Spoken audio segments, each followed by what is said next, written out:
کیونکہ لوگ نبی کریم صلی اللہ علیہ وسلم کو یاد کرتے ہیں، ہم اعتراض کے طور سے نہیں کرتے ہیں۔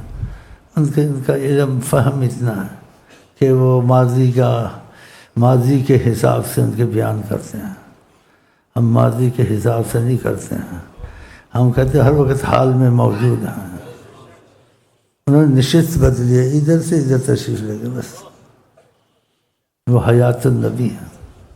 70,000 فرشتہ سلامی کے لیے آسمان سے آتا، پھر اس کا قیامت تک نمبر نہیں آتا، اور کتنے مسافے سے آتے ہیں، اور جن کی یقین بنتے ہیں اور سلام پڑھنے جانتے ہیں تو آنکھوں میں کسی کا فائدہ ہو جاتا ہے، یا قسمت ایسی ہوتی ہے کہ وہ دیکھ رہا ہوتا ہے یہاں تو قبر تو ہے نہیں ہے، یہاں تو شہنشاہی ہے، اس کو قبر وہاں نظر نہیں آتی۔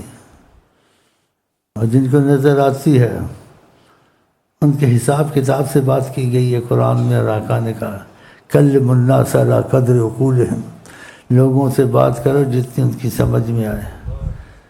تو ساری باتیں تو ہم یہاں نہیں کر سکتے، لیکن کچھ نہ کچھ اشارتاً کر دیتے ہیں، اشارتاً، اور اس کی اشارتاً جو کرتے ہیں اس کی یقین کے لیے کہ سوال جواب نہ کر اس کا یقین خود بن جائے گا۔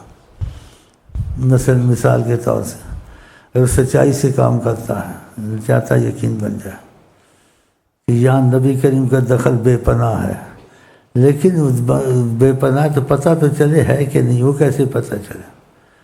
تو اس کے لیے ادب کے دائرے کے اندر وہ کوئی شرط لگا لے، میرا فلانا کام، لیکن پھر جو بدلے نہیں، یا فلانی چیز یا فلانا یہ اگر ہو گیا تو اس کا کام وہ ہو جائے تو اس کو مان لینا چاہیے۔